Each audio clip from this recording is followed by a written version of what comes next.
Hello, Helen here. Welcome to the last card in my Christmas 2020 series. I've kept this one really simple, and it should be something that if you've got some distress inks and a Christmas stamp of any kind, you should be able to do this card. I'm starting off with my normal card base, which is 5 by 7 inches, and I'm using some Strathmore Bristol smooth watercolour paper. Just because I like that to blend on, but because I'm using distress oxide inks, you don't really need to use special paper. And I've just got that slightly bigger than my card base, and I'll cut that down once I've done the stamping. And I'm using the Sunny Studio stamp called Classy Christmas. It's got a lot of random poinsettias and pine cones and holly leaves and things in it. And so I'm just going to stamp them randomly over the card with Versamark ink and then emboss it with white embossing powder. I'll leave a space in the middle for where I'm going to stamp my sentiment, and I'll come back to you when I've got that done.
Any of you that have been watching my YouTube videos for a while will notice that I have a new heat gun. My last one that I've had for 10-15 years died on me the other day, so I had to go and buy another one. Did me pretty good.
Now that I've got my embossing finished, I'm going to do some ink blending.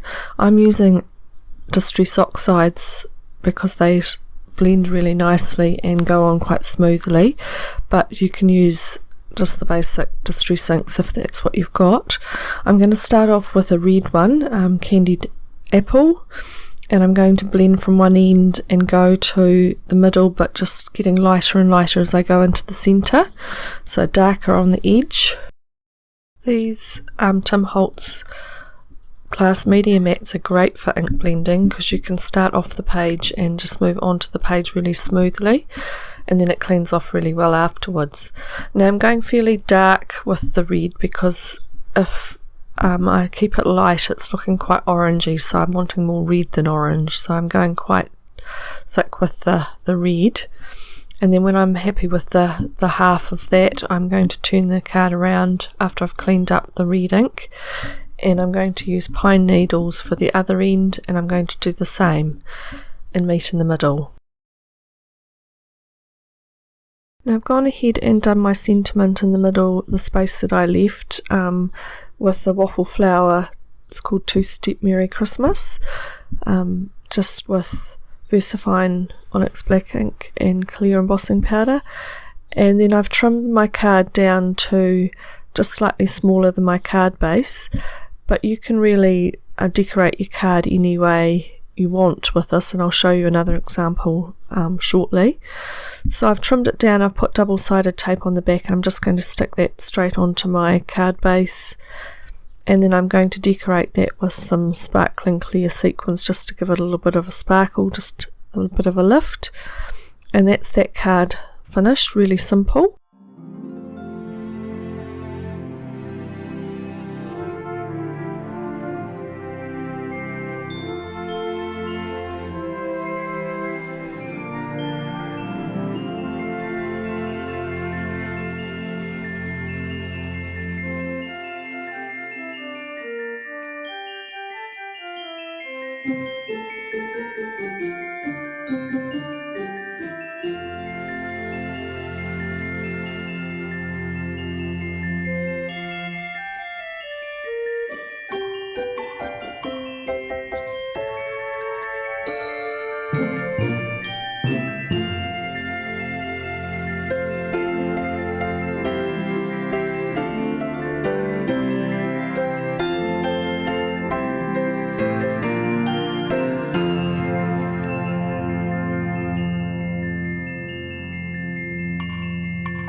Now I've done another card using a Snowflake stamp set that I got from AliExpress quite a while ago, but as I said, you can use any Christmas stamp that you might have.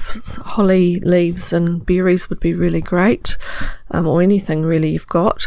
And this one I've ended up inking with some blues, and then I've ended up cutting a scalloped edge with the memory box stitched country borders along both, just the two long sides. For the sentiment I've used the Karen Bernstein Merry Christmas die, and I've cut that out in blue card, and then I'm going to use this Nuvo Aqua shimmer pen onto it just to give a little bit of sparkle. So that's the cards today. I'll leave you looking at some photos, close-ups of them, and that's the end of the card series for this year. I do wish you all a very Merry Christmas and a safe and happy holiday period, and do stay safe. It's a horrid world out there with this COVID virus, so please stay safe, and I'll see you next year. Bye for now.